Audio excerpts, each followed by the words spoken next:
I've never been someone that subscribes to the belief that just because your parents brought you into this world, they automatically always deserve respect and adoration and obedience. To an extent, yes, you should just at a baseline respect anyone you interact with on this earth, to be kind and courteous to them, let's say. That's just good home training. However, some people act in ways that you then have to respond with disrespect so that they know that they need to actually start treating you with respect.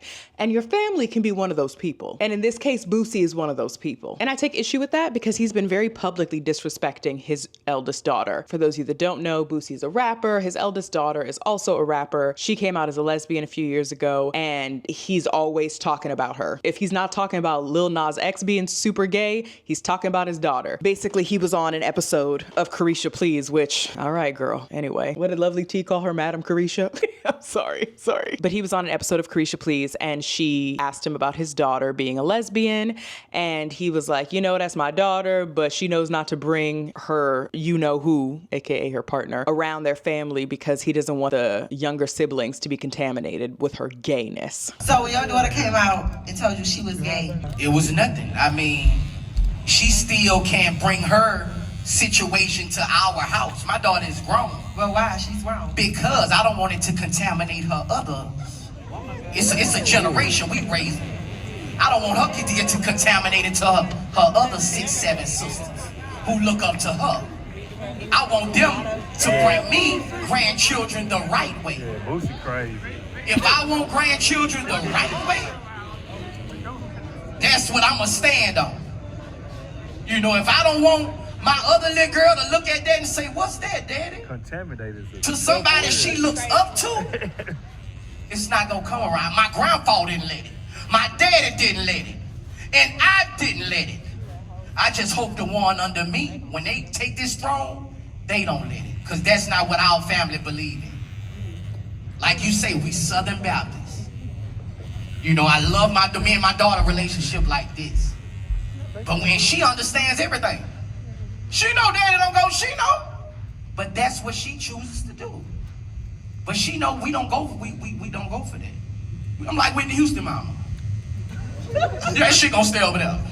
And listen, some of you might hear that and be absolutely shocked. I've had a close family member say that about me towards my nieces. So people do think this. People do think this way. Yes, as ignorant as it is, and we'll talk a bit more about that in a moment. But after that, his daughter responded in this very heartbreaking 12-minute long video, just finally airing out her grievances. And she was just literally just saying how she felt. It was very great communication. She also pointed out in her video that unlike her father, who takes to the internet and social media to constantly talk about her and unpack his feelings around her sexuality and just pick and prod at her sexuality and orientation instead of actually having a conversation with her. In that 12-minute video, she says that he's done 6, 7 interviews all talking about her sexuality, and he's never answered any of her questions. He's never sat down and had an actual conversation with her, but he's willing to go to the internet and have this conversation about someone he claims to love and care deeply for. And so this is one of many reasons why I don't subscribe to the belief that just because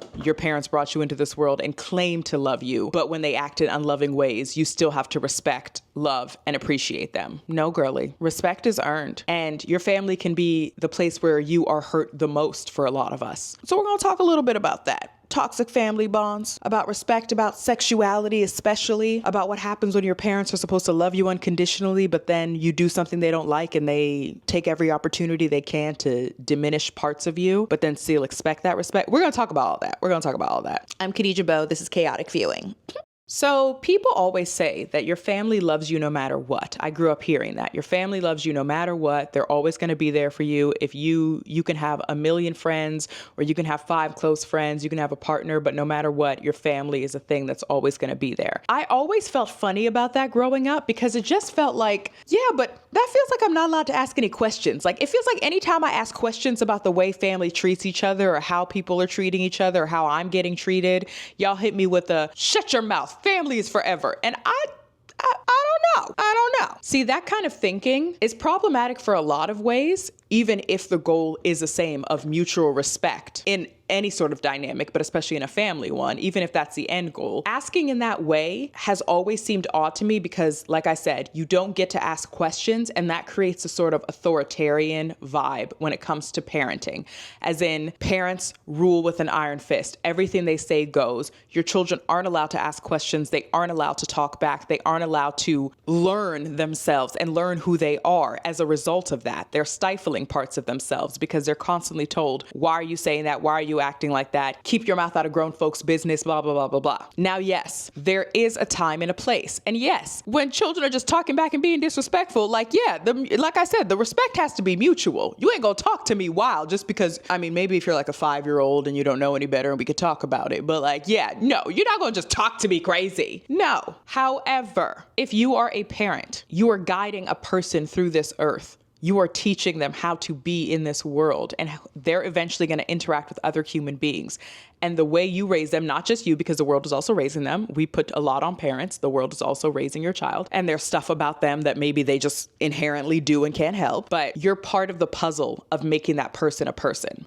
So it is important to have a child that grows up in an environment where if they choose to ask questions, if they are curious, if they are trying to learn more, that is cultivated and not stifled. Because so many of us become adults that then are just so used to listening to what the adults in the room say, what the grown-ups say, that we don't have a sense of self that we trust. We don't have a sense of purpose or stuff. You know, I'm not saying that's solely the reason. There's a lot of other reasons. It's not just parents. Again, it's a piece of the puzzle, not the whole puzzle. This video is about parenting, but this is me maybe going a bit far. But it's also like, if you are constantly taught to just listen to authority and not have a sense of your own voice or trusting your own intuition at certain points, you're going to become an adult that does that votes for politicians that do that. You know, you're like, yeah, you're an authority. You seem like that might be a bit of a slippery slope, but there's a thread to connect somewhere in there. This sort of thinking that no matter what, the family comes first and you always have to tie yourself to these bonds, even if they are toxic and harmful to you. You can never take a break. You can never cut off communication. If you do, you should feel guilty because why would you do that? That's your family. It gets kind of culty. And I'm not saying families are cults. Please.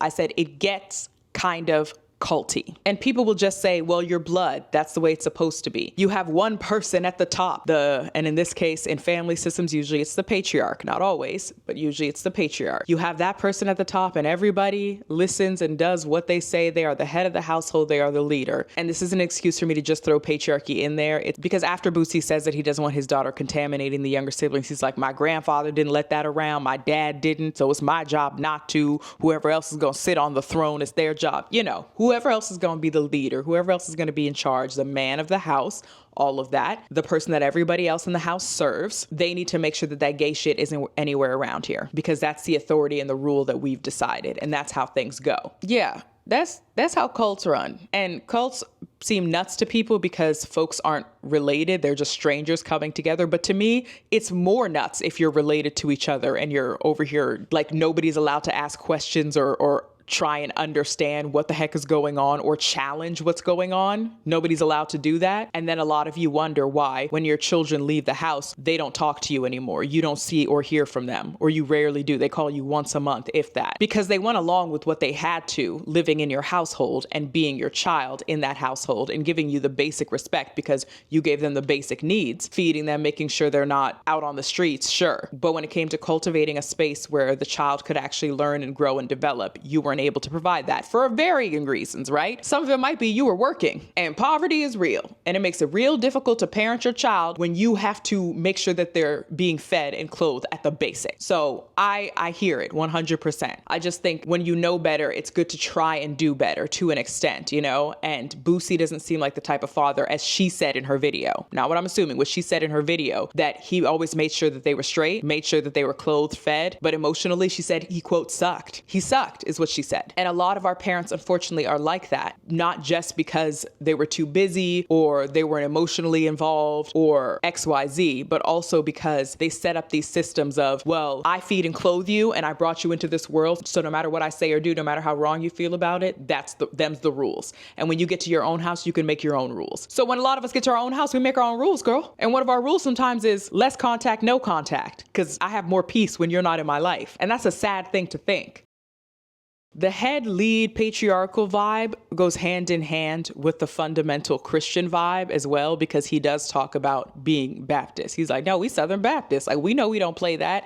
And it's like, I would believe you and your convictions if you didn't have a song called They Dykin'. I would be more inclined to believe you and your convictions if you didn't tell people that you hired sex workers for your preteen and teen sons. The reason I stopped being religious was because all I needed to hear was the Quran say that hypocrites are on the lowest level of hell. And I was like, you know what?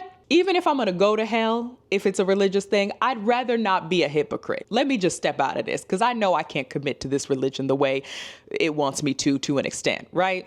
Not just because of my sexuality, but for many reasons. The sexuality part was like one of the last things that I thought about for that. But a lot of y'all will claim God in your heart and spirit, will talk about the good word, the good book, scripture in your Instagram bios, all that stuff, and be the most foul people, not only to strangers, but to your own family, your own blood. It is wild to me. But you claim to know love and compassion. You will call your daughter all types of B words, say she's contaminating her siblings, say that you love her on the outside, but never act in a loving manner, which is to accept her, which is to embrace her as a person that you brought into this world, that didn't ask to be here, but that you brought into this world and said that you would love and protect no matter what. Y'all will be the same types of people that will defend someone like Diddy or say, we gotta wait to hear all sides, blah, blah, blah, blah, blah. Or like, yeah, he should be punished, but that's a little too harsh what they're doing to him. But your child just likes to kiss women and she's all types of B words and hoes and is a contaminant and